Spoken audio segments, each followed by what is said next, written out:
Asheville is horrendous. It looks like a freaking bomb got set off over there, especially where Biltmore is. If you're headed towards Hendersonville, that whole area looks like a bomb has been set off. But guys, that's not what needs to be covered. I need this video to go viral. I need you all to share this. Share it and tag and share and tag. Get this out. I need this to reach as far west. People, we have communities. We have people in these Appalachian Mountains right now. Right here in these Appalachian Mountains, we have brothers and sisters that are stuck, that are trapped. It has been 7 days since Hurricane Helene hit the United States. We've got people trapped in these mountains. And people are asking where our military is. Our military can't do anything until the leader of this stupid country right now signs off on it. So our military is stuck. They cannot put boots on the ground. They cannot hike these Appalachian Mountains. They cannot rescue these people that are in these mountains that are stuck. They can't get to them. They can't do anything. Our military can't do anything because they will not sign the orders to release them. It is up to us American people, and we are doing everything we can.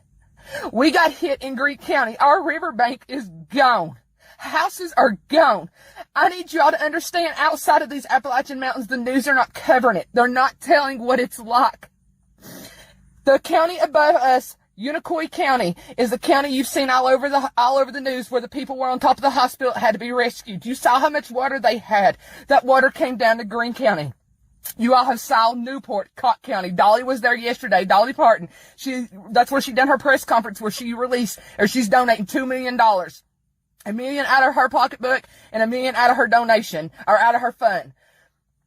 Guys, East Tennessee and Western North Carolina is 1,000 times worse than the news has made it out to be.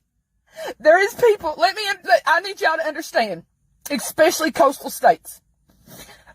You all that live in a state that is surrounded by the ocean, that it connects to the ocean, when you get hit with a hurricane, yours involves an ocean. That ocean comes in, it floods you, but it sucks back out. You are still left with your buildings. You're still left with your homes to be able to go in and see if you can salvage anything. Okay? You're left with that.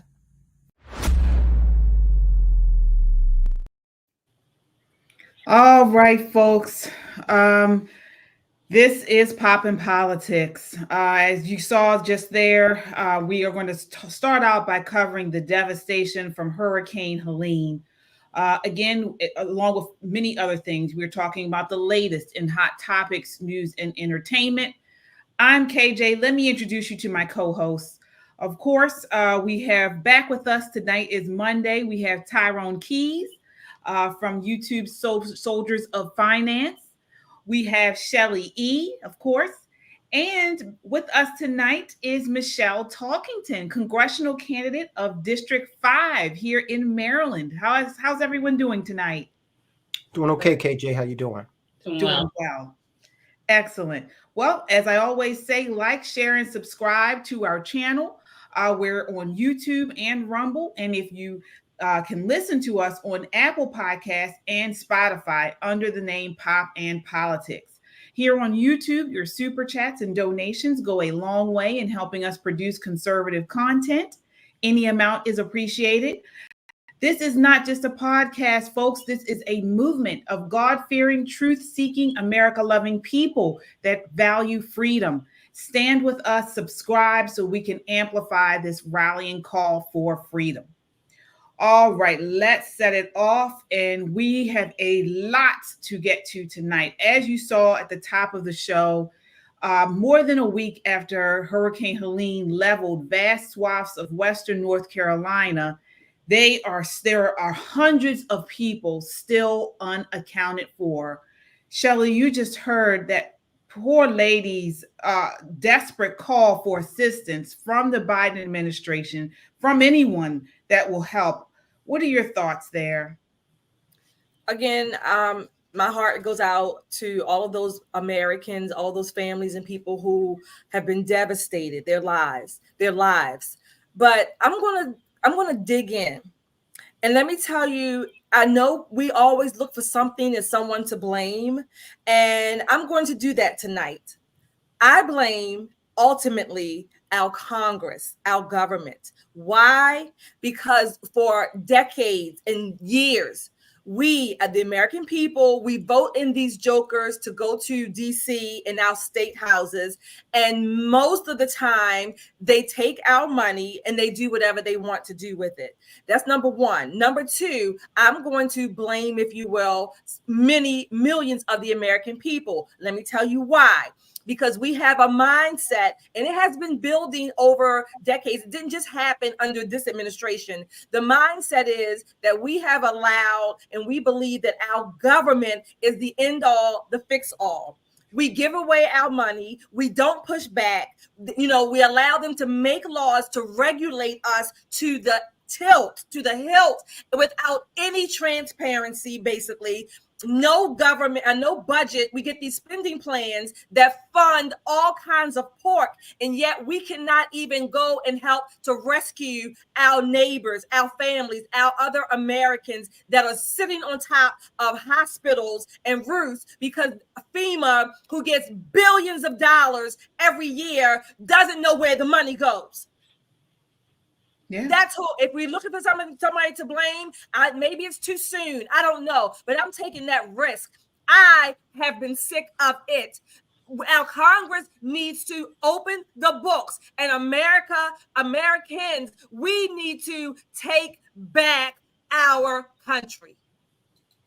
What are your thoughts here, Tyrone? You feel the same way? Is it Congress that's at fault here? Is it the Biden-Harris administration? Who's at fault here for this? Well, I know you all remember in the wake of Katrina, Kanye West famously said, George Bush doesn't care about black people. Well, he's partially correct. The government, the United States government, doesn't care about Americans. All right. And we had predominantly black victims back in 2005 with Katrina. Now we got Appalachia. I've always said the barrio, the ghetto, Appalachia, if you're one of these politically or socially so-called elite, they do not care. They're not even pretending anymore. All right. They haven't cared for a long time. Listen, the Tennessee National Guard, Tennessee is one of the states affected by this. They were just sent off to the Middle East for a year-long deployment. Right. Zelensky just left America with $8 billion more. Okay, anytime he snaps his finger, he gets billions. Everything that's going on. We had this debate on the Guys Show a few weeks ago about whether or not Israel should get money. Nobody should get money unless they are American citizens. We got enough problems of our own, and our debt is unsustainable. All right, so you got the American citizens. We are bearing the brunt of everything that's going on around the world, but we can't even get help here. And I want people to remember, okay, take a good look at this. It could happen. If it could happen 400 miles inland, all right, it could happen anywhere. The fires in Hawaii, what did they get? $700? All right. And you apply for it. There's no guarantee that you're going to get it. So what the hell is $700 going to do? I went to the grocery store today and got like a few days worth of food, and I spent $100. All right. And it's just me and my wife. This is disgraceful. This is kind of a family show, so I'm not going to say, what I'm moved to say, but I tell you what, I will say this. Anybody out there that decides to put the Democrats back in office is a goddamned fool. Yeah. Michelle, what are your thoughts here? We have seen, reports of this mismanagement within FEMA. As Tyrone mentioned, the money is going in all other places outside of helping Americans. As Shelley is saying, it's Congress. What are your thoughts? Yeah, I think it's all of the above, but we shouldn't be surprised. We should be angry. We should be furious, but not surprised, because look, just like the fires, Maui proved to us that we're not going to take care of American citizens. I mean, applications, you don't even have a laptop. We were talking in that video clip. There is no home it's gone. There's a slab of cement. So people are in the mountains. And I'm not just going to blame our federal government and this administration, which clearly has more interest in filming fluff and stupid stuff, because Kamala Harris, she was too busy, right? She's too busy to be able to actually go there and meet with the people. They're too busy doing photo ops or not, or at the beach. But we see these things coming. So we know disasters are coming. But what I'm going to do is say this is where local elections matter. Who are the state leaders of these places? Who are the governors? See, governors have a lot of power. And if the National Guard could be deployed. Now, I know some of them were deployed and sent overseas, but we have the ability to start working state to state and say, hey, we need help. Let's get National Guard here right now, because obviously the federal government is twiddling its thumbs. It's placing the blame game, and they can't get their story straight, because I saw one of the heads of FEMA talking about how we have plenty of funding thanks to the Biden administration. We have until 2025. We can pull from that budget. And then we have conflicting stories of people on the ground. We need to pay attention to the citizens there. We need to pay attention to the people who have access to their phones and saying, look, people from FEMA are blocking the roads. We're trying to evacuate, and they're not letting us out. We're trying to have people bring supplies in, and they're preventing that from happening. So we need more people from the states. We need governors involved, because clearly we can't get it together at a federal level. Yeah, speaking of that, we all saw, I know I did watch tonight, Kamala Harris was on 60 Minutes. I don't think she mentioned the hurricane. From what I saw, she didn't even mention it, but she did mention about her standing in strong support of Ukraine. No unilateral talks with Putin unless Zelensky is there. And we're going to get into the bulk of that, but I'm just trying to show how, America first is not on the minds of this current administration at all. And not only do they, put people on the back burner based off of that, but we have, within the last couple of days, Karine Jean-Pierre speaking from the White House saying that that this money, this FEMA money is not used for illegal immigrants. And we have her in the past saying it is. So which is it? I want you guys to take a look here. This is clip number 11 of her flip-flopping on this. It's just categorically false. It is not true. It is a false statement. No, Biden did not take FEMA relief money to use on migrants. Funding is also available through FEMA's Emergency Food and Shelter Program to eligible local governments and non-for-profit organizations upon request to support humanitarian relief for migrants. Wow. And I want to, before I get you guys to respond, not only is she flip-flopping there, but then we have video of them talking about how they are handing out this disaster relief. And of course, they're using DEI. Take a look at this. This is clip 10.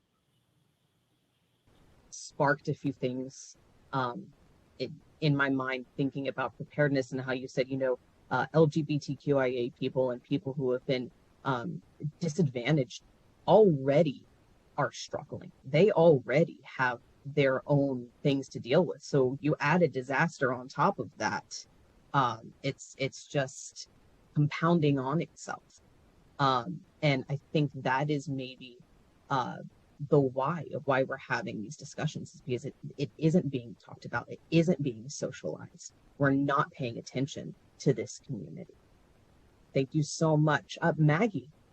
Thank you.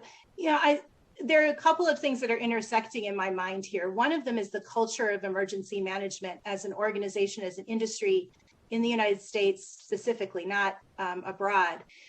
This has, and my cat sometimes does this, she gets really loud suddenly, so you'll have to just allow for the little meowing in the background. The shift that we're seeing right now is a shift in emergency management from utilitarian principles where everything is designed for the greatest good for the greatest amount of people to disaster equity. But we have to do more, right? And so this topic is intersecting, I think, with a number of other topics where we have to look at policies and understand to what extent they have disadvantaged communities that had less assets, communities that had pre-existing vulnerabilities in accessing disaster-related recovery supports.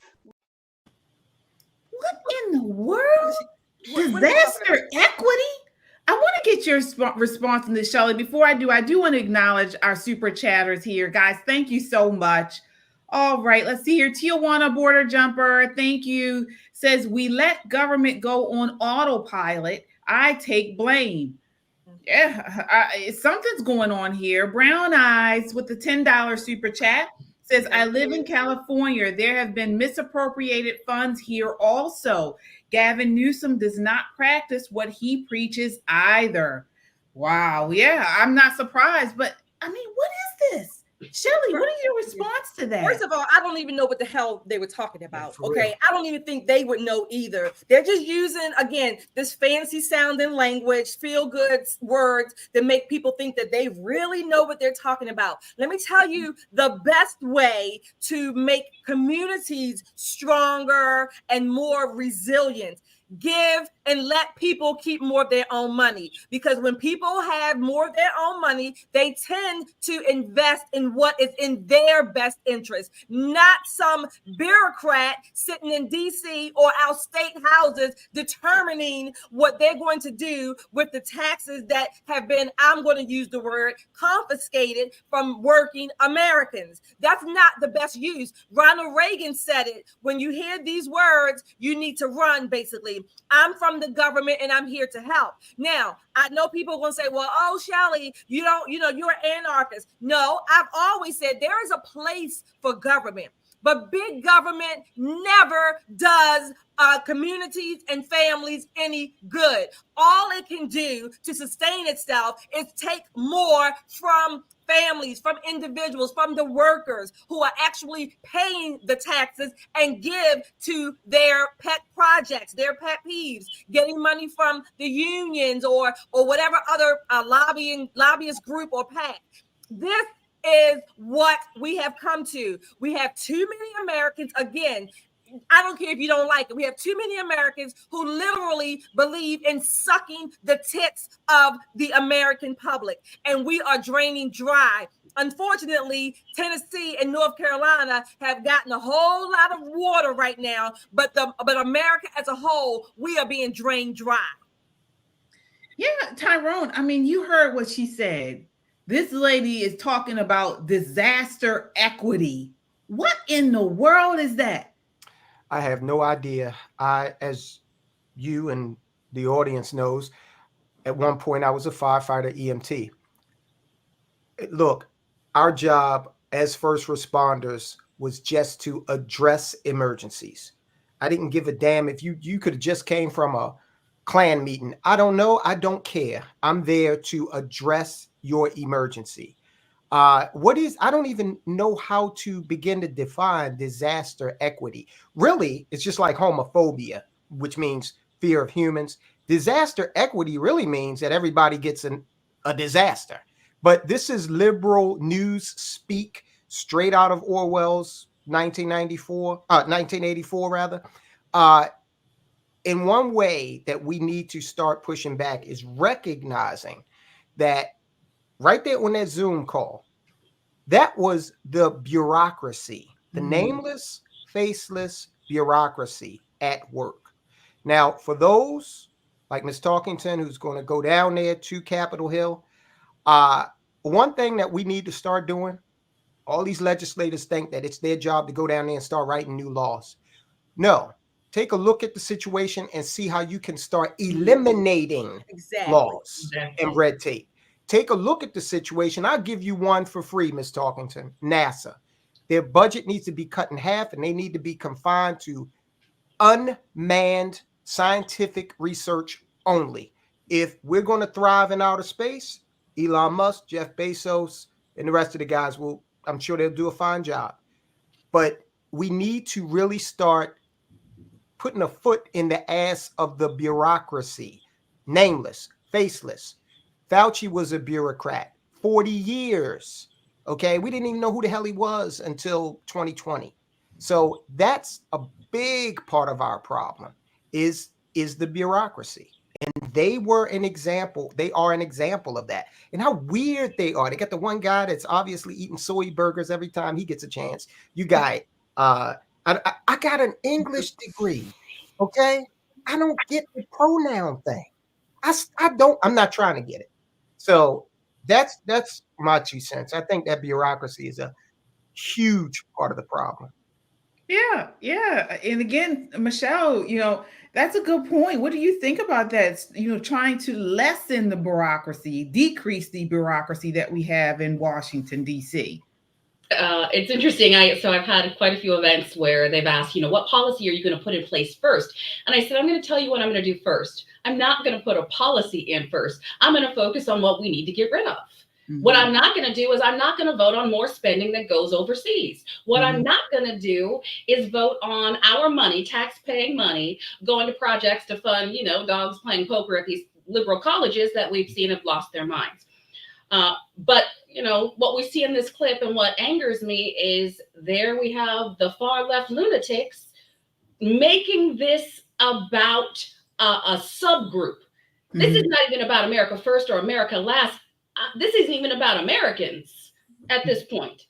We are talking about them using this mass casualty, and it's still counting. The numbers are still climbing, and more water is coming in. Let's talk about the fact that the storms are still coming.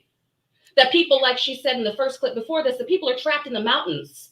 Yeah, and I wonder if that's something else I wonder, because we know that this group or this area that has been affected are generally, Trump voters. They're Appalachia, in the Appalachia area. These are white people. Do you all, God forbid, think that is an issue here? That this administration is choosing to, not really go to their assistance because they are probably on the right? I'm also going to say poor. They're also poor. So I'm going to say this flat out for the Carolinas, all of the Black voters and Hispanic and poor and middle class, take note of who they're not helping. That is you. That is all of you. And they're still banking this money because they don't care about it. They're spending the monopoly money. Let me answer it this way. Whenever you have big government who, generally speaking, they're run by, like Tyrone said, these faceless, unnamed bureaucrats, right? The root word of politicians is politics. Think not that they are unrelated. They are related to some degree in some form or fashion. That will. And not only that, all of these agencies, they are manned, if you will, or run by people. The people in these agencies, these bureaucrats, they vote too. They vote for what they believe is their best interest. And most of the time, it's against the American interest, or what should be like America first. This is why we have what we call the deep state. In every agency and bureaucracy in America, we have what we call the deep state functioning. And that is largely the mindset, if you will, and the people who have been running our country to the ground, where Americans are not even considered first, if at all, for many things. Yeah. And remember, Rahm Emanuel, back during Obama's administration, said, never let a good crisis go to waste. So you can best believe that these sickos are looking at this and trying to figure out how to glean some political advantage from it. The other thing that people need to realize is think about this.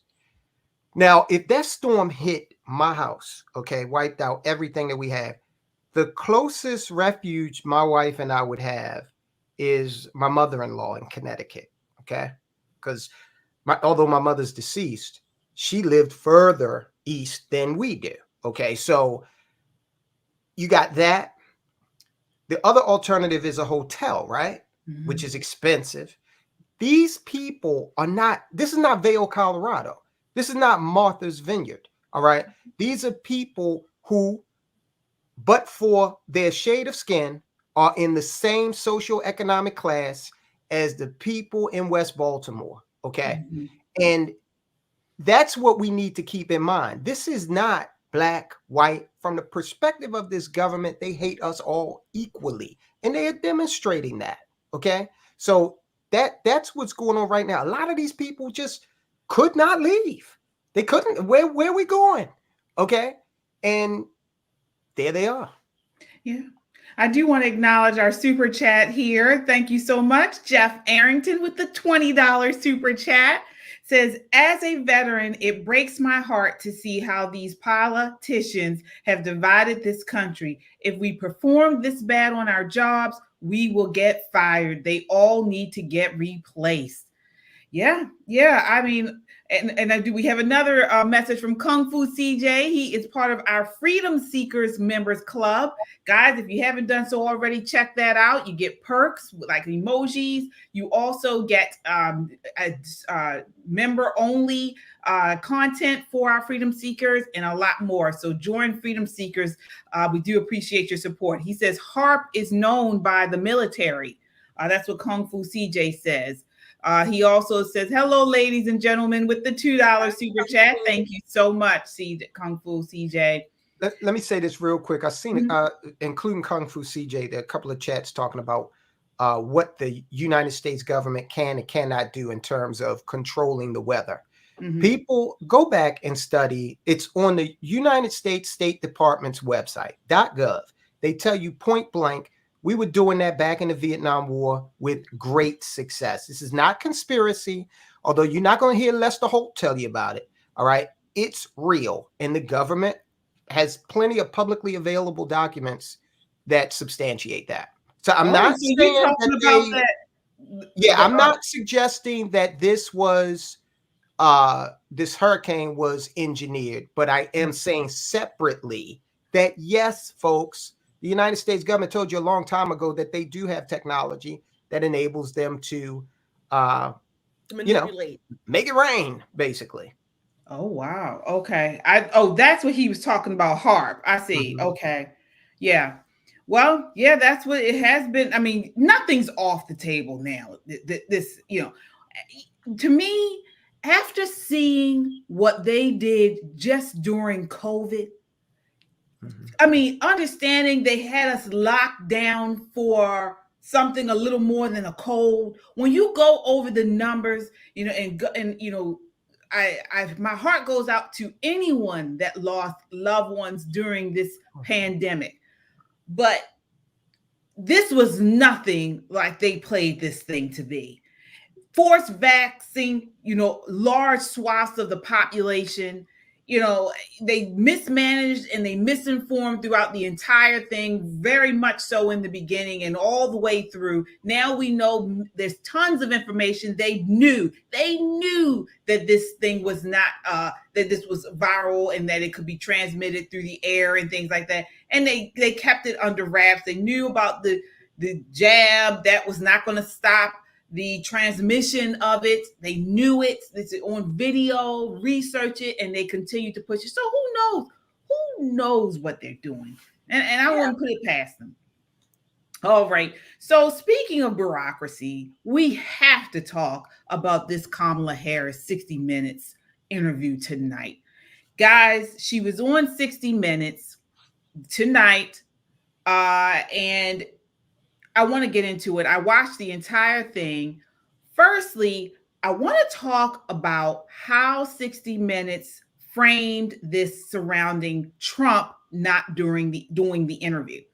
So we know that Trump said he wasn't going to do it due to the fact that they misinformed or during a prior interview surrounding the Hunter Biden laptop controversy. We have that tape. First, I want to show you how 60 Minutes framed the reason why Trump did not show up for this interview. Let me see here. I actually have the link for this one. Take a look at this. Tradition for more than half a... 1 second. Let me rewind it. So firstly, let me give you some backstory. So this 60 Minutes interview is a tradition that most of the candidates for president, they go on 60 Minutes and they do an interview prior to the election. Trump said he wasn't doing it the way they handled him when he ran in the last election. Of course, they manipulated and misinformed why he was not showing up. I want you to take a look at this. First, that was suspect, grazed in an assassination attempt. Right. Come on. Do you guys see what they're doing? All right, I'm going to continue. Grazed, and that wasn't necessary. Here we go. All right. This thing is so loaded. So loaded. Before I get you guys in on this, I want to show you exactly what Trump was referring to when he said that the nasty wench played him during the initial interview. We have that clip here. Let me see here. This is, one second, producers. We have the clip with 60 Minutes. I'm sorry. Oh, there it is. Oh, no, that's not. 1 second, sorry. I lost the clip number. 1 second, please. Oops. Okay. We have the clip of when they, during the 60 Minutes one, where they did not, where they actually showed, it's clip 13. Clip 13. Take a look.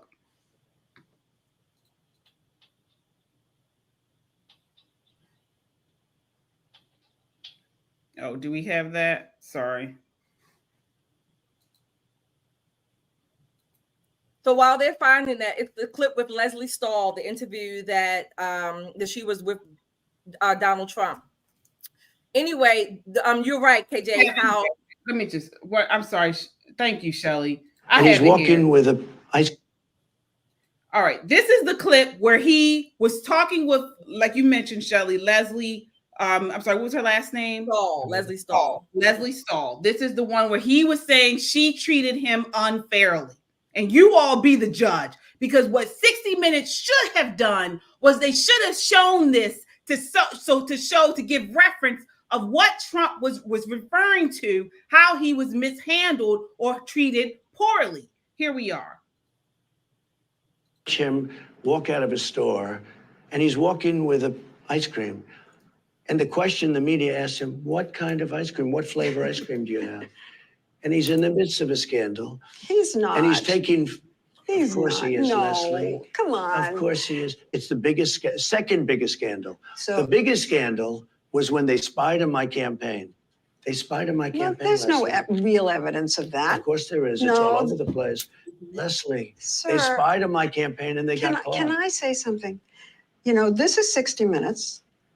And we can't put on things we can't verify. You won't put it on because it's bad for Biden. We can't Look, put on things we can't verify. Leslie, they spied on my campaign. Well, we can't verify It's been totally that. verified. No. It's been, just go down and get the papers. They spied on my campaign, they got caught. No. And then they went much further than that, and they got caught. And you will see that, Leslie, and you know that, but you just don't want to put it on the air. As a matter of fact, I don't know. Wow. So this is what he's referring. Were they spying on his campaign? It has been proven that they were. Yes. And it has been proven that the Hunter Biden laptop story was true. They owe him an apology. Absolutely. That interview happened after the Russia gate had been, like you said, debunked, if you will. That's number one. Number two, the way I think that was Bill Whitaker, I can't remember the guys, the announcer, they framed that to make Trump look like he was stupid, like he was lying. All of these media personnel, journalists, whatever, and don't get me wrong, in general, 60 Minutes, Leslie Stahl, and some other people in there, they do a good enough job. But like I said a few minutes ago, it applies to our media. These are people. They vote too. They vote for the people that they want, and their bias also shows up in their supposedly unbiased interviews. This is BS. That interview with Kamala Harris, I know we're going to get into a little bit more. was no, they characterized Trump as basically backing out, all to basically be in the Kamala camp. Basically, these people are for Kamala. The media is going to make her look her best. And I'm not talking about physically. I'm talking about her policies and what she's putting forth. They're going to do everything they can do to make her look as if she's presidential and that she knows what she's talking about. You all vote for her. You all vote for her, Americans, and you're going to be up Schitt's Creek, just like those people in Tennessee and North Carolina. Pretty much. Yeah. And you saw how, Michelle, you saw how in the interview, he said, he made it seem like Trump is avoiding the interview. Trump is avoiding the press. Kamala Harris, came out and she's doing the interview, something that they've done for years and years. When we know that she and her running mate have done far fewer interviews than Trump and JD Vance. Axios published back on September 19th showing how many more interviews Vance and Trump have done over Wall, specifically Vance. For TV, JD Vance has done 24 more interviews than Waltz. Waltz had only done one at the time. Local TV, Vance had done 15. Waltz has only done one. Press conferences, Vance has done 12. Waltz hadn't done any press conferences. And the same with Kamala. Much fewer or far fewer press than Trump. But in that exchange, they're making it seem like Trump is the one that's dodging the interviews. Well, let me just say to the second clip that we watched, I don't need you to apologize. We know the press is not going to apologize. They don't know how to say I'm sorry. They don't know how to tell the truth in the first place. But correct. This is about correction.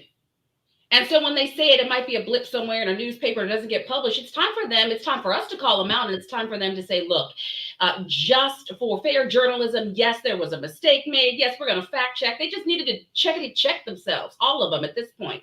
Tell the truth. If you lied and you lied and you covered it, tell the truth. Now, I'm going to go back and I just want you to understand. So my background, right, I have a degree in theater performance.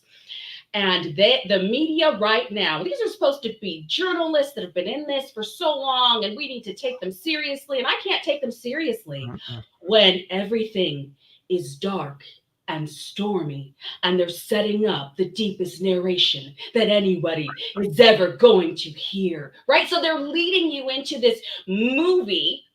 Right. And so you're buying their narrative because the way that they're saying it and the way that they're staging it, they don't care about the truth. They don't care about facts, but they're going to stage this and make it sound believable. That's what I was watching. I was thinking, what is this movie going to start? Is this the intro? I'm waiting for the Star Wars, lines to start coming down and tell me what else is happening. I can't take them seriously at this point, and they won't admit when they're wrong. And they're wrong. I want to get you in here, Tyrone. But before we do, I want to respond. Would like you to respond to this clip. So this is the clip from tonight's interview of Kamala Harris, and she's being point blank asked about her record. This is clip 12. America, can you really take 4 years of this woman, of listening to her? Doug Emhoff, he's got to be deaf, okay? Because there's no way that you can listen. She thinks she's so profound, all right? And she's not. Listen, Kamala, you were there. Why didn't you go to the Congress and introduce legislation to lower the tax rates on W-2 employees? I mean, if you think that they're being taxed unfairly, you could have done that. It's consistent with her whole thing where she's, day one was damn near 4 years ago for you, okay? We don't have a president right now. You can go sit in the Oval Office and start signing stuff. Nobody will care, all right? Show us what, Kamala, if you want to win, this is going out to Kamala Harris. If you want to win this race, put your policies in effect right now. And if they work, you will walk away from this the winner, hands down. Why do we have to wait? It's like when Biden said, "Oh yeah, if I win, I'm going to cure cancer." If you win, you're going to cure cancer. Why can't we have the cure now? All right. So these people are Full of they're it. a joke. Like Ms. Talkington said, it's nothing but theater. She just wants the 747 people. She's not gonna help you. She's financially illiterate. I She own a is. small business. I'm telling you right now, You recently visited. top percent pays and unemployment taxes. They make this world go. They are paying so much in taxes. We want to attack them on their personal taxes, but those businesses are what's sustaining us right now. That's why that's never going to happen. So Right. it's a talking point. Right. You Right. know what? That's- You know that's what? all She it never. is. You know what? I'm going to say they, the left in general, but certainly Kamala Harris. You know what they never say? They always use this trope about nurses and firefighters pay a higher rate. But you know what they never say? And the corporations need to pay their fair taxes. They never say that the nurses and the firefighters and the teachers need to have their tax rate lowered. They don't say that. Mhm. What they say is the corporations have to pay a fair share, whatever that means, which means that if they believe that the nurses and the middle class are paying high taxes, well, what they're going to do is bring it up. The corporations is going to bring it up to meet it. Nobody's getting taxes lower. Right. Yeah. And it's just like Warren Buffett when he was out there talking about, well, my secretary pays a higher percentage of taxes. Well, it sounds like you need to pay your secretary more. Okay. And Warren, anytime you want to stroke a check to the IRS for more money, I guarantee you they will take it. You don't have to wait. Put your money where your mouth is, man. The same guy that's been in litigation with the IRS for years over some money he doesn't want to pay them, by the way. Mhm. Well, my question is this, and maybe you can help me with this, Tyrone. Why don't we just have a flat tax, 1% for everybody? Is something wrong with that? I think that's an idea. I think what the better idea is to cut spending. All right. Not only is our spending pretty much guaranteeing that the children of today are going to inherit one hell of a mess, but it's also sending a signal to other countries around the world that the dollar is not long for this world in terms of it being the reserve currency. All right. And when it is not anymore, we did a video on Great Britain and how the state of the British people, their standard of living. Okay. Remember, the pound sterling was the reserve currency before the dollar. Once you lose it, okay, and then before that, Spain had it. Okay. Look at these countries that had that privilege, squandered it, and where they are now. Yeah, I do want to acknowledge our super chatters here. Guys, thank you so much.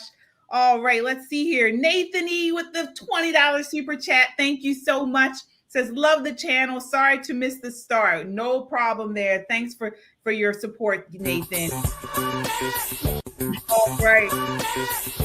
And let's see. And we also have here Kung Fu CJ again. Says, word salad to the 100 power. Yes, talking about Kamala Harris. Thank you so much for the $2 super chat. And Yeem Stone, I hope I'm pronouncing your name correctly. Yeem, yes, $5 super chat. Thank you so much. And I see you guys are all part of our Freedom Seekers Club. Same there, Mark. Hey, Mark, $20 super chat. Thank you so much. Says, evening, my ladies. Keep spreading the truth. We certainly will, Mark. Thank you for your support there.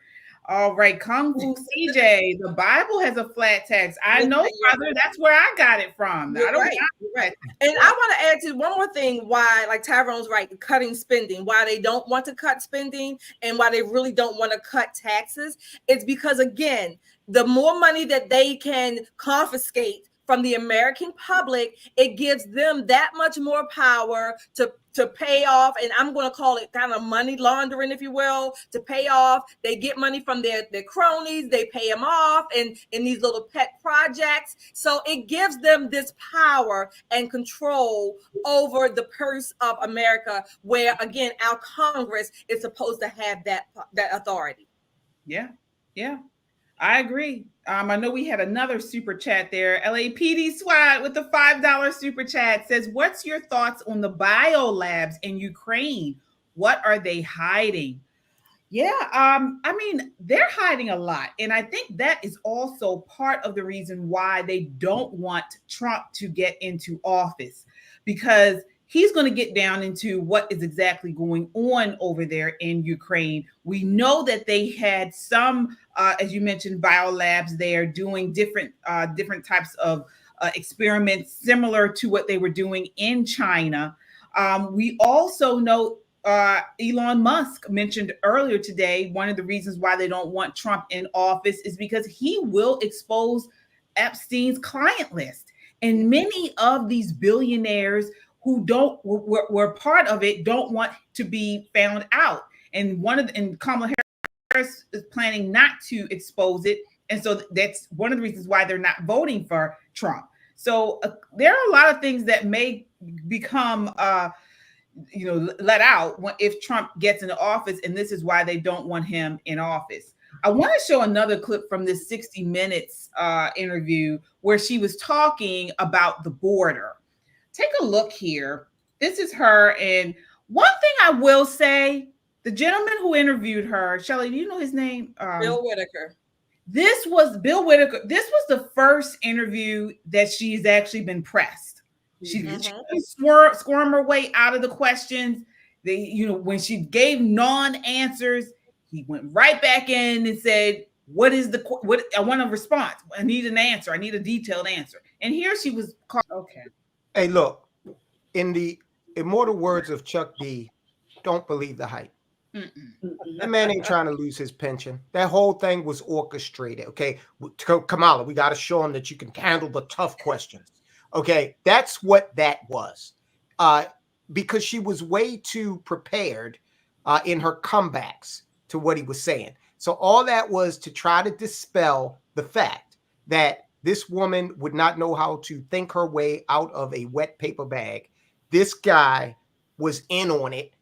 All right, we're gonna do this little act where I'm gonna ask you these tough questions. Go ahead and take a week and prepare for them. And we will help you with this image problem that you're having right now. That's all that was. Well, if that was an act, then she did a horrible job. Shelley, I was thinking, Tyrone, that's a good point you made. But the only thing I say was her body language changed when he pushed back. So that's why I thought it was genuine. But I actually wrote down in my notes, I feel sorry for Bill Whitaker because I think he's about to lose his job. Right here at Christmas time. And the only thing I was thinking about was the fact that she wouldn't know the first bill they put to Congress if it came and slapped her upside the head and talked to her and told her what its name was. Right. Because clearly she has not paid attention to what her administration has done. She didn't have to. She doesn't have to. And I still go back to a lot of this stuff is staged. It's a lot of performance. And one thing is she did a lot of double speak just in that exchange. So firstly, he was saying, why didn't you do what you're doing now? Because they have slowed down at least a small amount the border crossings. So it seems, why didn't you do this 3 years ago? And she says, she goes back to this border bill, which we've talked about over and over again. This border bill that she continues to say Donald Trump, who was not president, who was not in Congress, was able to thwart. It would not have stopped anything. It would have, if anything, it would have just adjudicated these illegals through faster and just would have put more and more into the interior of the country. But anyway, so then she says, oh, well, but Donald Trump killed the bill. And so Congress didn't pass it. So then what are you doing now? Right. Right. And Ms. Talkington will understand this. So Kamala, you're trying to get me to be convinced that a man who was not elected to office, okay, no authority or power in government, was able to whip more votes than you, a former senator, and your boss, the president of the United States. So didn't she say, oh yeah, when I talk, people listen down at Capitol Hill? Well, why didn't you just do that then? How come Trump was able to outfox you I mean, why didn't you go down and actually whip up the votes? Well, All again, right. we want to ignore the fact that there's executive power, so Biden could have fixed this. And I want the American people, everybody listening, what gets me every time, again, we know she doesn't do well with economics. She doesn't do well with math, with numbers. Basically, it's like somebody stealing $100 because the problem is 100% theirs and saying, but I gave you back 50. But you still stole the 100 in the first place. Right. So when they're talking about, well, the numbers are way up. Well, they're down 50%. Well, they wouldn't have been up in the first place for you to bring them back down. Right. Exactly. They do that all the time. They do that all the time. Yep. And folks, you better be warned, because you see that Kamala Harris continues to push this border bill that Trump got pushed out would have been the one that was slowed everything down. Well, we know what they're trying to do. The border bill would not have slowed everything down. It just would have authorized asylum officers to adjudicate these applications at the border and push these people through. So we know, if God forbid she does get into office, this is what they are going to do. They're going to try to push these people through. Mm-hmm. And so, go ahead, Michelle. I used to be a lobbyist working for Verizon.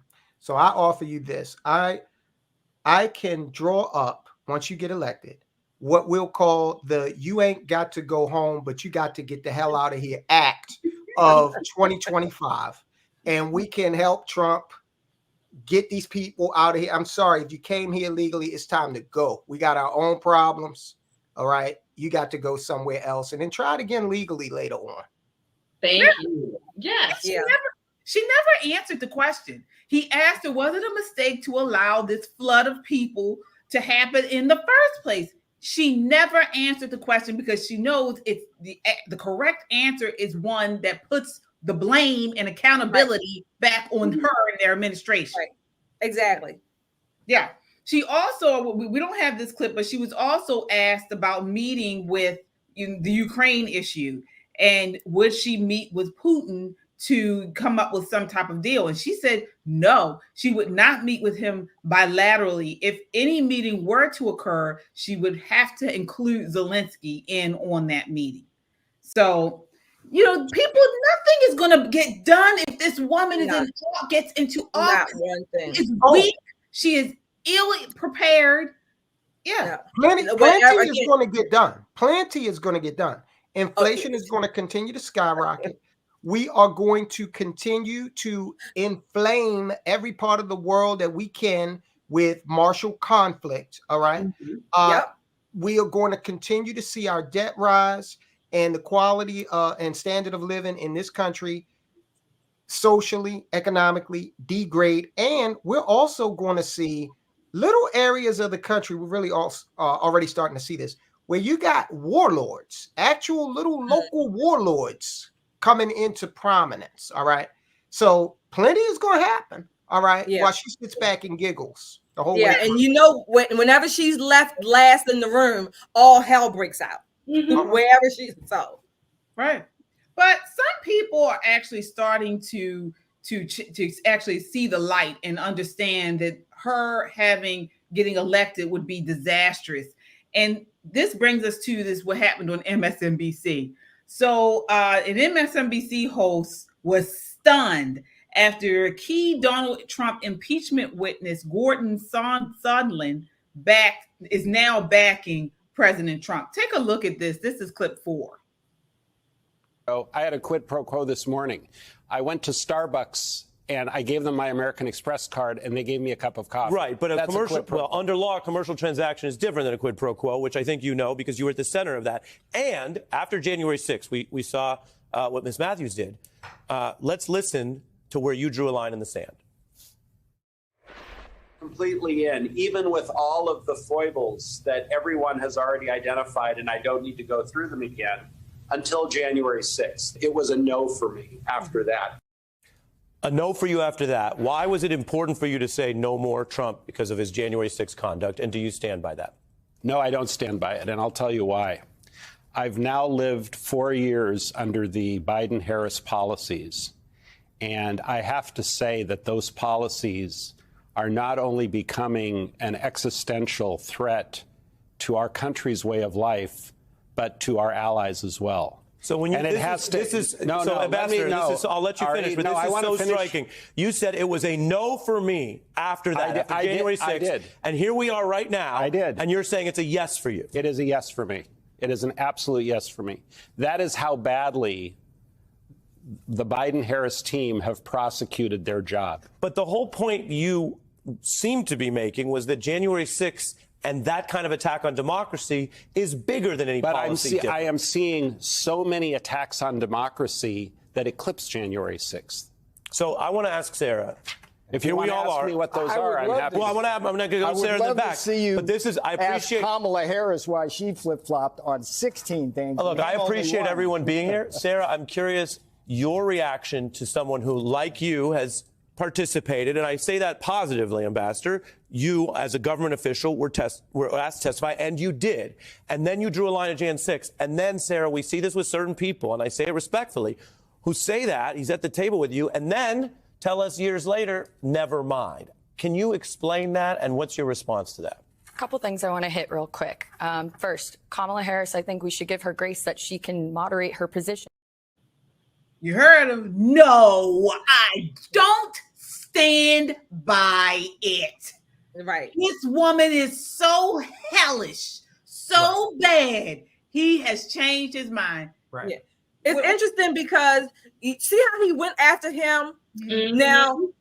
Now Liz Cheney, she's reversed too, but she would be applauded for the direction that she reversed herself in. Right. They are so obviously, but again, they are not trying to hide their bias. They are telling us, they are showing us, and they have no shame. Again, I'm going to ask Americans, when is enough enough? Yeah. Enough might be enough already, guys. We might be doing better than we think, better than they're willing to say. Have you ever seen the movie Idiocracy? Have any of you ever seen that movie? Okay, the president portrayed in that movie is a guy named President Camacho. Okay, and president in one of the latest Soldiers of Finance polls, the fictional President Camacho of the Idiocracy of the United States of America is leading Kamala Harris 85% to 15%. Okay, so I put these polls up all the time. Trump always wins. I said, let me put President Camacho up and see how he does. Yeah. And he's running away. He's actually doing better than Trump, actually. So people are tired of this dog and pony show with the Democrats. Yeah. Michelle, what are your thoughts here? This is ridiculous. This is what people hopefully people are starting to wake up. I need people not just to wake up. I'm going to go 2 points. Going back to the clip before, what's going to happen if the Biden-Harris? I forgot Biden was ousted and Kamala is where she's at without a single vote. So, but I digress, since we're not going to do the Democratic way that we're supposed to. Here we are. And if she gets in charge again, we're going to lose a lot of our constitutional freedom. So what I was shocked to see is that they let that video keep playing, because what we have noticed is all of a sudden audio drops out.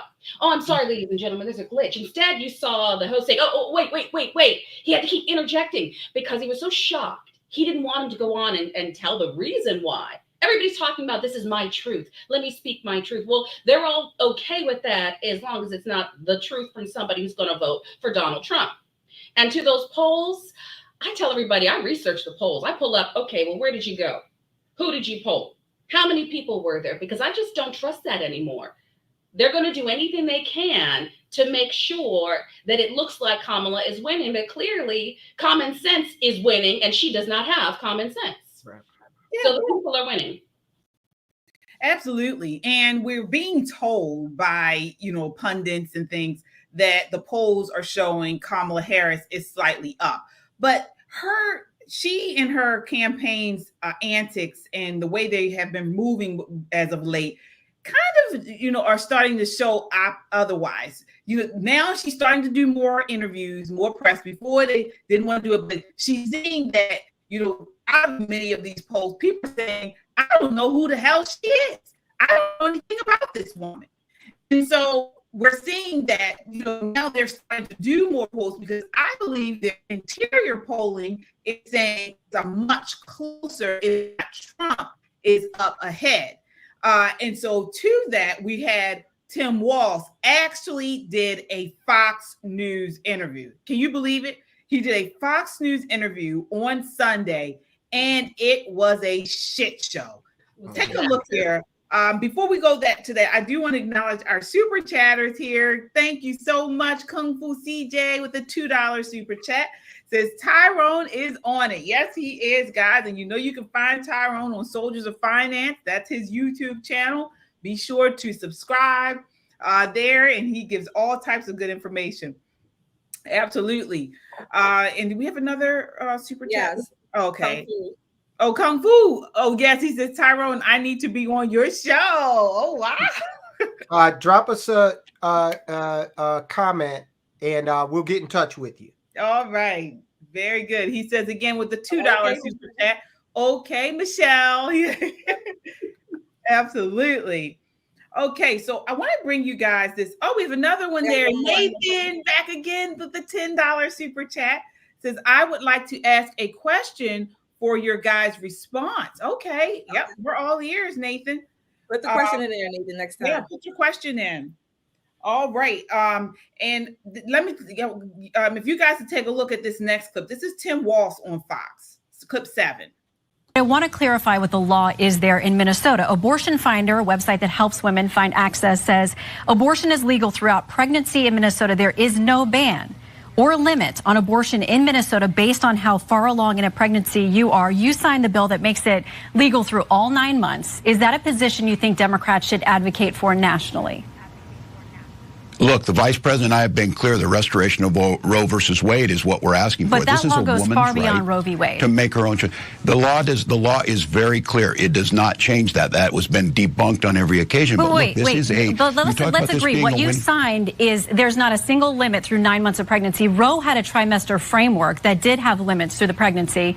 The Minnesota law does not have that. This puts the decision with the woman and her healthcare providers. The situation we have is when you don't have the ability of healthcare providers to provide that, that's where you end up with a situation like Amanda Zaworski in Texas, where they are afraid to do what's necessary. This doesn't change anything. It puts the decision back on to the woman, to the physicians, and we know that this is simply something to be brought up to be very clear. Donald Trump's asking for a nationwide abortion ban. Wait, he has said that he has said repeatedly that he will not sign a national abortion ban. Are you calling that just, it's a flat out lie? Yes, of course, and Senator Vance has in the past said so too. Now look, they may see this as an election issue. We see it as a right of women to make their own bodily decisions. And that's what the states like my state have the ability to put that in. States like Georgia force women to cross the border, and then we have a death of Amber Thurman. So let's be very clear. Trying to cut hairs on an issue on this is not where the American public's at. They want the restoration of Roe versus Wade. Vice President Harris said she would sign it. That's what we'll do when we're elected. But to be clear, the Minnesota law is far beyond Roe v. Wade. And about the Amber Thurman case in Georgia, her family has, and it's tragic, she is a young mother who left behind a young son. But what her family has said is it was a complication from an abortion pill that she received, and she didn't get proper care when she went to a Georgia hospital, which had multiple opportunities to intervene there. Her own attorney, the family's attorney, says it wasn't the Georgia law, it was the hospitals. What he claims is malpractice, not treating her when she clearly showed up in distress and still had the byproducts of her pregnancy because of that rare complication from the abortion pill. So just to be clear on the Georgia law and how her family and her attorney sees it. So he was lying all throughout that interview. And thank God she was correcting him. Yeah. It is, you guys can look up the Minnesota a bill that she's referring to. I believe it's section 145.423. They have it where you can have an abortion up to 9 months in Minnesota. And they're probably going to try to make this countrywide. Shelley, what did you think about that exchange? So I wanted to mention two things. Number one, the site that Shannon mentioned, abortionfinder.org. On that site, it even as leftist or progressive as that site is, even that site says and when it's talking about abortion in the United States, in the 3rd paragraph, it makes it clear that Roe being overturned, and I'm quoting, Roe being overturned is not the same thing as there being a federal ban on abortion. Right. Even on this site, it makes that clear. That's number one. Wait. What do you mean? So can you break that down so people actually Roe being overturned and an abortion banned? Right. Because they keep talking about abortion is banned and the Roe being overturned. The Supreme Court basically said there's no abortion. They're lying. This site, abortionfinder.org, even clarifies that just because it was overturned by the Supreme Court does not mean that abortion is banned like the Democratic Party and the left are insinuating. Now, what it does do, it put the onus, if you will, back into states' hands. Different states have voted differently with their populations to quote unquote manage abortion, right? Mm-hmm. So every state may do it differently now. Some states are going to have more leeway. Some are going to be more restrictive. That's what has been done. The states have the power and control where it should have always been. That's number one. Number two, I would love for Amber Thurman's family to come out and put a cease and desist muzzle on the Democratic Party, on Kamala Harris, Tim Walz, because they are literally using this poor woman's name and her legacy in vain. Yes, she sought out an abortion. She took the pill, but the hospital and the medical personnel did not provide her the standard of care that anybody would have been able to receive and should have received, abortion or not. There is a standard of care that when you leave something in your body that is decaying or should not be there, this is why we have sterile procedures when you have surgeries, right? I mean, literally, the room is sterilized, the people sterilized. This is why, because anything that you insert into your body that is not naturally there, or something that you might be removing that is there, but it's disintegrating and dying, needs to come out. And if it does not all come out, it will infect your body and your bloodstream, and we call it sepsis. So the standard of care for anybody could have gone to the emergency room. If you had an abortion or did not, it does not matter. You should have been treated for sepsis and to remove the rest of those contents. The standard of care was not provided to her. That is what ultimately killed Amber Thurman. Exactly. Michelle, shouldn't the story, the narrative here be that, whether you agree or disagree with abortion, it's dangerous. It is very dangerous. And we don't hear enough about it. Now, in this situation with Amber Thurman, yes, she did not get the care that she needed. But in the same way, these types of things are not talked about in the news media. These things happen. I interviewed a young lady who took those abortion pills and and it was too late, and she bled out in class. Had she not been taken to the emergency room in time, she would have died. This stuff is not talked about nearly enough. And instead of them talking about lies, they're trying to push lies that this woman didn't, have access to abortion and this is why she died. We should be talking about how, one, it's dangerous, and two, Planned Parenthood doesn't do ultrasounds before or after they do this type of thing, because they don't want these people to change their minds about getting an abortion. And that's exactly what it is. It doesn't fit the narrative. So first thing, I need us to realize the ramifications of having Tim Walz in any kind of office, and even where he's at right now, governor, I don't care. The word is yes. It's a very simple word. 3 letters. He could have just said, yes. Did you sign it? Yes. Did you read it? Yes. Maybe he didn't read it. I don't know. But to have a current vice president and her running mate who can't even admit to, yes, I signed it, or yes, that's what the bill says. Now, here in Maryland, we have the same bill coming down the pipeline to be added to our constitution, our state constitution, which is no limits. up until the 9th month. And actually, really, the reality is infanticide, which means you had a due date. And if you go past your due date and you're still pregnant, you can make a decision to say, well, I'm going to terminate. These are outrageous. What we should be talking about is real women's health care. Right, which is taking care of them, the whole process, getting doctors to listen, making sure that you have insurance, making sure that hospitals that aren't doing right are facing consequences. There's so many other things that we could be doing for women's health, but that doesn't fit the narrative. And right now, apparently, that doesn't buy the votes. And you're right, Shelley. I'm thinking, stop using her name and her story. And the family clearly have an issue with what they're saying because they've already put out statements saying, just for clarification, this is why it happened.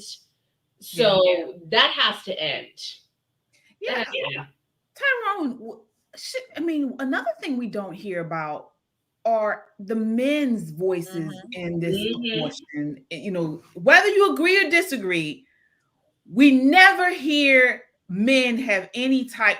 Men are supposed to remain silent, is according to the left when it comes to abortion. But you know, it does take two. You can't just have a baby by yourself. It's the man's baby too. Do you agree or disagree with the idea that should men not have any type of say in this abortion? Oh, absolutely. Absolutely. And, you know, you said it takes two. Maybe on the left, maybe they don't understand that. They, you know, have some issues with biology. So I don't know. But absolutely, the man should be involved in the decision.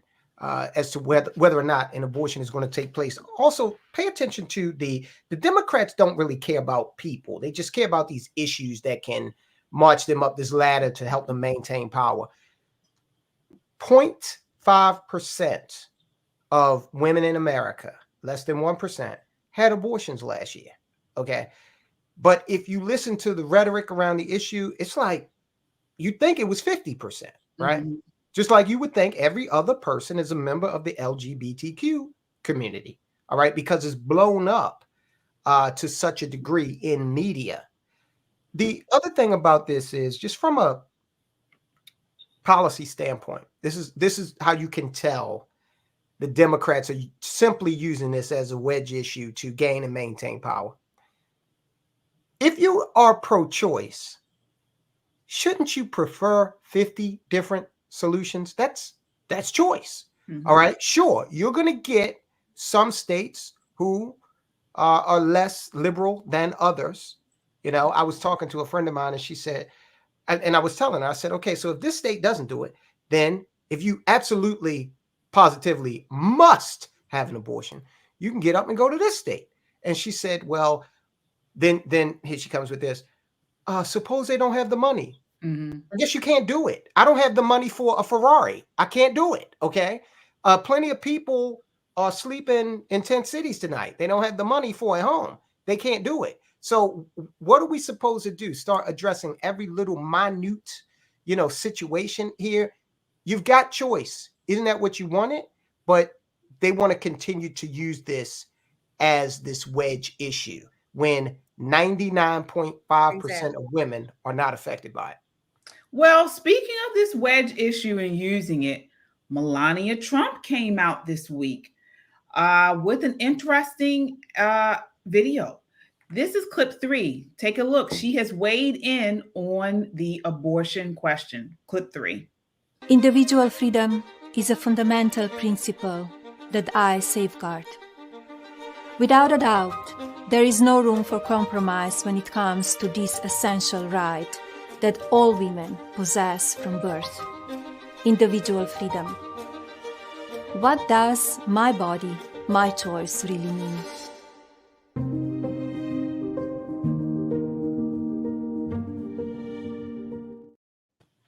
All right, so Shelley, this is a video that Melania Trump put out. She has a memoir out. And so I guess this video was in tandem with the memoir. She's been doing interviews regarding this. She is pro-choice, and based off of the memoir, she, you know, I don't believe she talks about any restrictions on abortion in the memoir. What are your thoughts here? Do you think this is a big deal? And how would this affect Trump's campaign, if anything? So first, I have not read the memoir. I've heard, commentary about it. So that's number one. Number two, I personally think, what was the point of her coming out with this? At least right now, if at all. I'm for free speech. She can say whatever the hell she wants. But again, when you think of politics in this, we're in election season. Of course, she's married to the former, hopefully soon to be president again. What was the purpose? Why? I don't think this, I don't think it helps, or maybe not even hurts his campaign. But of course, the media are going to use her to, you talk about wedges. No matter what she says or doesn't say, the media are going to twist and wedge this into this campaign, into this election season, just because her last name is Trump. Mm-hmm. Yeah. I want to get your thoughts on this, Tyrone. Before we go in, I do want to acknowledge the super chats here. We have some additional super chatters, guys. Thank you so much. Kung Fu CJ with the $2 super chat says abortion has no federal protection. All right. Peony Little with the $5 super chat says, thank you for bringing your clear and honest perspective to YouTube. Thank you for watching. We certainly appreciate your super chat and for you watching tonight. All right. Yahim Stone with the $5 super chat. Appreciate you so much. Thank you. All right. Nathan with the $10 super chat says, thoughts about Trump's tax-free. Is that possible and responsible? Tyrone, I'll have you can respond to that if you can. It's definitely possible. In the purest form, taxation, if people say taxation is evil, not necessarily. Excessive taxation is. There are things that we enjoy as a community of citizens, roads, bridges, a military, because there are barbarians at the gate. Those things, we're put in the pot. But when it comes to the excesses that we've seen, Trump's proposal would help us tighten the belt, because we'd be giving more money back to the people who rightfully earned it, and realizing that we can't be profligate spenders to the extent that we've been. So that's how I feel about that. With regard to Melania Trump, she's certainly entitled to her opinion. I'm not voting for Melania Trump. I'm voting for Donald Trump. But it is also true that Trump has never really been staunchly opposed, to abortion. Or people always, they tried to hit him with the anti-LGBTQ thing. I'm like, he lives in Southern Florida. What are you talking about? It's like the capital of the whole LGBTQ thing. So they're just doing what the media does, lying to the greatest extent that they can. In terms of why this was done, Shelley was saying, why now? Probably because, Melania Trump is a very classy individual. She's also from a former socialist state, Slovenia / Yugoslavia. So I can believe she's genuine when she has this mindset of, unbridled liberty. But I think that they put her out there with this kind of to see if they can grab back any of the women that might be gravitating toward Kamala simply for this issue. Yeah. Michelle, what are your thoughts there? I think you might be right on timing is everything. I mean, they could have waited for months to put this out, or they could have put it out months before. Now, I haven't read this memoir either, Shelley. I'd be interested to see what it's about. And we live in the United States. You are welcome to have your own opinion. Freedom of speech, freedom of thought. It doesn't mean I have to agree. It doesn't mean I'm voting for Melania, right? I'm voting for Donald Trump. We have to weigh this and see it for what it is. But again, this timing is suspect. And and just for the audience who doesn't know me, I'm a mother of 6 children. Mm-hmm. So I've got a lot of kids. Every single time I am choosing life, I am a pro-life candidate. So I understand, but she's entitled to her opinion. You're right. We like to talk about the less than 1% and act as if it is not an exception, it's the rule. Mm-hmm. And come out and said, look, I understand if there are certain circumstances, the life of a mother, rape and incest. You got to look at those as case by case basis. So he's never been so anti. All they did was send it back to the states where it belongs, so that our votes and our voices count more than at a federal level. It's back to the states. Yeah. This Melania thing, I don't know why the timing is here. I think it will kind of squash that narrative that they're completely for this abortion ban, if you were to ask me honestly. Yeah. Well, guys, we always respond to The View. And Sunny Holston is saying Melania hates Trump. This is her take on it. Take a look. This is clip number 2. I think she hates him. Yeah, well, yeah. Okay, so we can all agree on that. That's a given. I also think that she wants to take him out. She does not want to be the first lady anymore. They agree with you. She doesn't want to be the first lady. She destroyed the Rose Garden. Who hates Christmas? Melania Trump hates Christmas. She doesn't want to decorate for Christmas. She doesn't want to have anything to do with him. She doesn't want to sleep in the same room with him. She can't tolerate him. Allegedly. And she does. Yeah, how do you know all this? Yeah, I don't know. You don't know all this. Allegedly. That's why I say allegedly. Everything she's saying, you know how I hate Sunny. You know, you do it every other week. You bring on Sunny and you get me all riled up. Everything she's saying is how her husband feels about her. Okay. I told you before, hell to me is waking up and being in a house with Sunny for eternity. Okay. And you can't do anything about it. You just got to hear her drone on with her misery on her face. And sheesh. Yeah. Yeah. Well, first of all, I want to say something before I get you in on this, Shelley. I went to the White House when Melania redecorated, and it was beautiful. So I don't know what she's talking about as far as the Christmas decorations and things like that.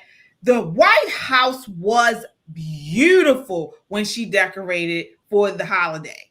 So what they're talking about there, I don't know what she's talking about. You know, it was much better than that Sambo tap dancing thing that they did last year. It was a mess. Yes, it was. So, whatever. Shelley, what are your thoughts on that? Yeah, Sunny. Look, Sunny is the epitome of misery.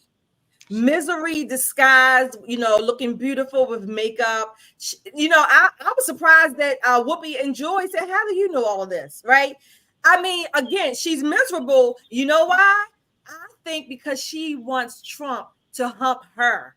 She's mad that Trump is humping Melania and not Sunny. So she's all wound up and she is tight. She just cannot have a good damn orgasm to release by Trump. That's what she really wants. So how does she? I mean, she doesn't want Trump, or he doesn't want her. She just gave an interview with Ainsley on Fox that said, of course, she supports Trump. He's passionate, and she loves this passion about him. None of that mattered. Sunny is, what do they used to call, Tyrone, help me the word. What do they used to call? Frigid. She's a frigid woman, and she wants Trump to release her. I'm glad you came up with frigid. I was going to use something else, but frigid. Look, misery loves company on The View, and that is a group of miserable women. And I really don't have much respect for any of them, let alone their opinions, but the way that they carry themselves. And I'm just going to go, first off, you could go into any one of our houses, right? I've been married almost 20 years, happily married, love my husband. That you can come in the wrong day and you're going to be like, oh, she hates her husband. It's just the wrong day, where the kids, the laundry, whatever it is, you don't know. And they're still together. And you're right. Well, that is a jealous woman. Yes. But envious. She wished she had a man that was always providing from the start, that was a millionaire, a billionaire, that took care of everything. It's outrageous. And I'm just going to go back. You see that clip? I think it's funny that the left likes to mock people's accents. Can you imagine if it were the other way around? Because they were full on mocking her, where she's from, her ethnicity. We would never get away with that on the right. But the left thinks it's okay, and they sit there and clap and cackle like a bunch of jealous hens. And Exactly. Yeah, this is Melania here again talking about her experience with the left, a leftist organization rejecting a donation. This is clip 6. as well as the university. I was all agreed that they will accept my donations for the foster students, and because of the board directors, they called back, they found out that it was me, they didn't, they said we cannot go on. And it's very, very sad, because who suffered? They were children from foster community. They didn't have a scholarship that somebody will provide for them. They didn't want to do business with me because of political affiliation, my political beliefs. And, you know, that was one of them, one of the canceling project.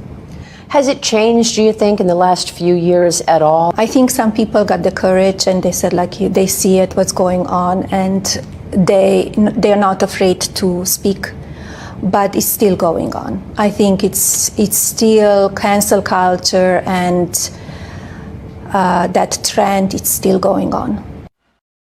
Wow. Can you believe that?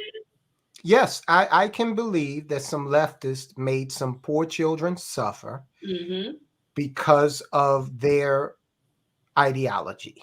Absolutely. I can believe that. Yeah. It's sad. It just goes to show these people don't care about the causes that they proclaim to support. They don't care.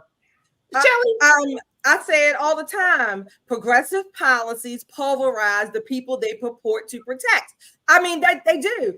I think this is a website I was looking at, usafacts.org. They were talking about, they have some information about the foster system. Now, in 2021, there was an estimated more than 500,000 children that have gone through the foster care system. These are some of the same people, not necessarily this organization here, but you'll find many people, you know, they get on TV, they send out their mailers, they want you to feel sad and empathy and all kinds of compassion for people who are children who don't have families, been taken away from their families, being abused, but yet you have someone who has millions of dollars just in her daggone purse as spending money, right? Let alone in a savings account or for her household. That's what she can spend to donate for to care for children who need a home, who need a family, and all because, again, her last name is Trump.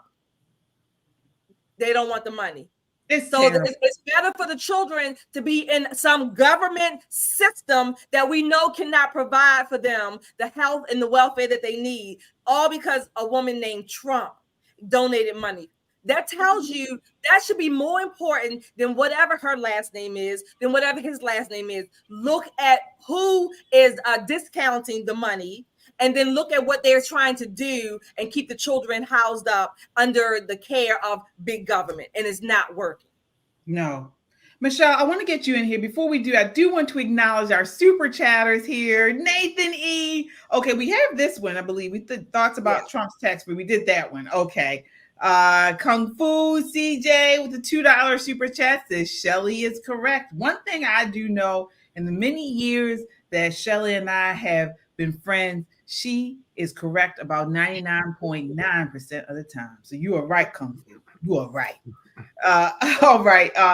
Michelle, what are your thoughts on what's going on here with this? Look, we will take money from monsters. I mean, look at these organizations. They would probably currently take money from P. Diddy's organization and say, well, that's to restore what he did, right? They will take it from Epstein. They will take it from Oprah. And yes, I did say those three all in a row, because they don't care who they take the money from if it's a monster, if it's the right monster and the right type of publicity. But if you take it from the right, and if you take it from somebody with a conscience who actually cares about the human beings that the money is going to support, well, now we have a problem.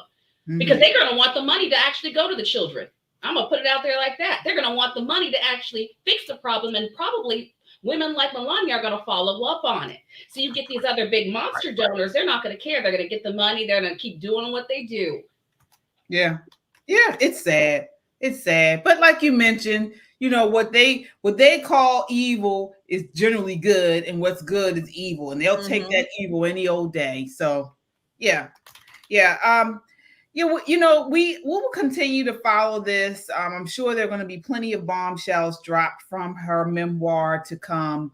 So those were just some of the ones that were released to the media thus far. So we are getting to the end of our night. As I mentioned, guys, we have several other shows here on the Metro Conservative Media Network that we have going on. So please be sure to check them all out tomorrow. We'll have All American Talk Show.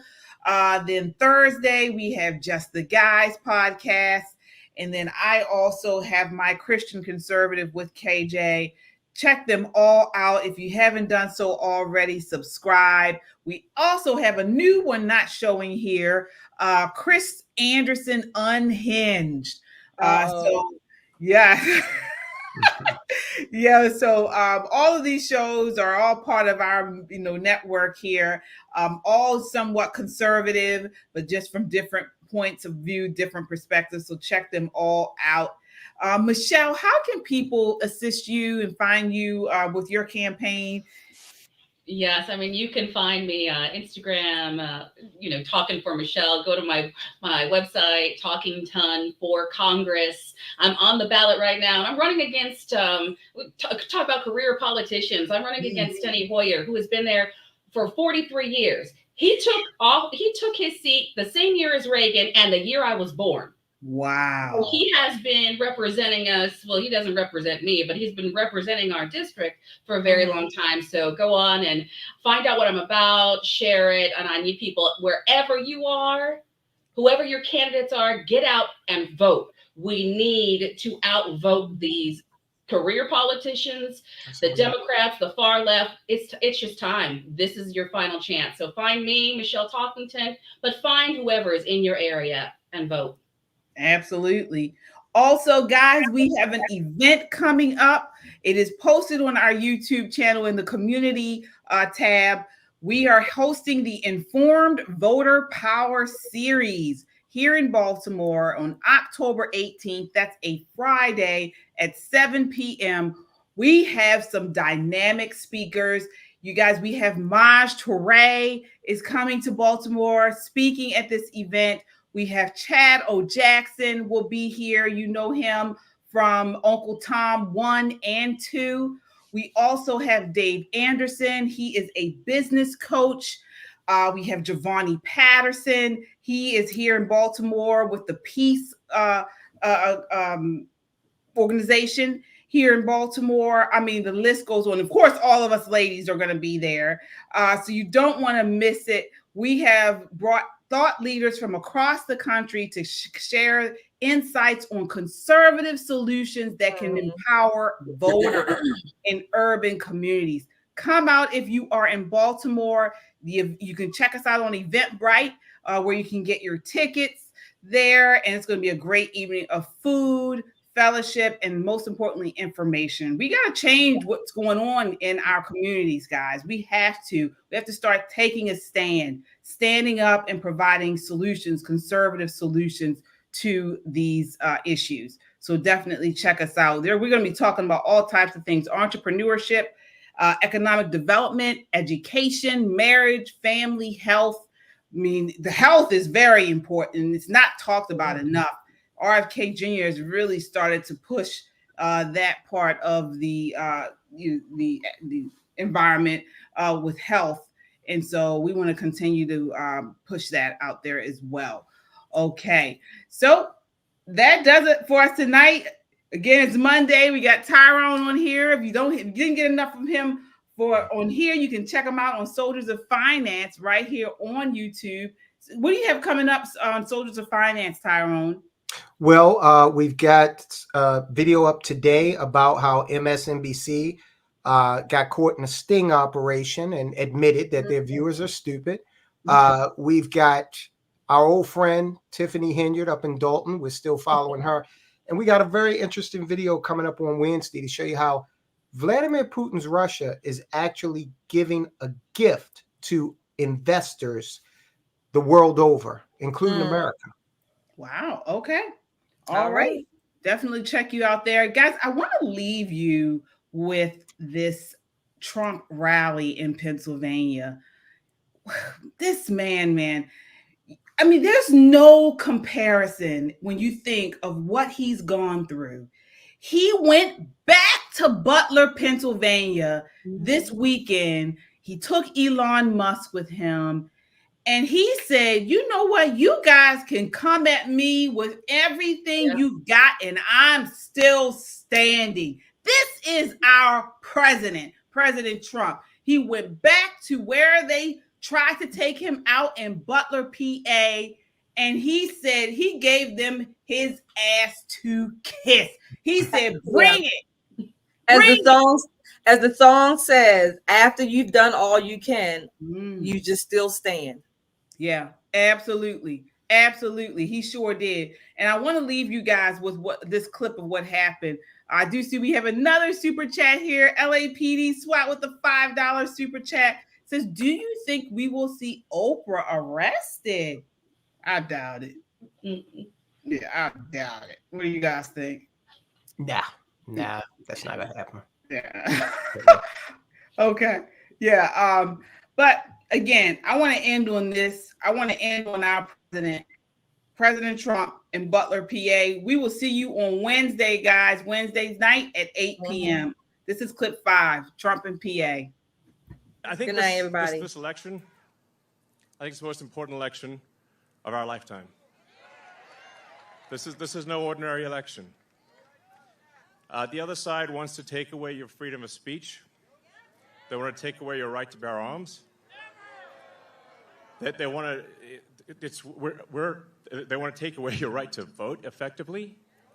You got 14 states now that don't require voter ID. California, where I used to live, is just passed a law banning voter ID for voting. I still can't believe that's real. So how are you supposed to have a proper election if there's no ID? It's just meaningless. And free speech is the bedrock of democracy. And if people don't know what's going on, if they don't know the truth, how can you make an informed vote? You must have free speech in order to have democracy. That's why it's the First Amendment. And the Second Amendment is there to ensure that we have the First Amendment.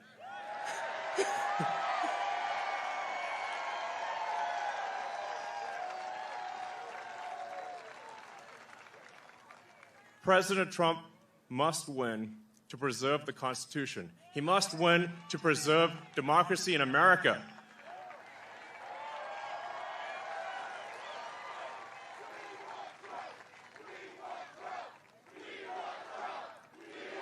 Yes.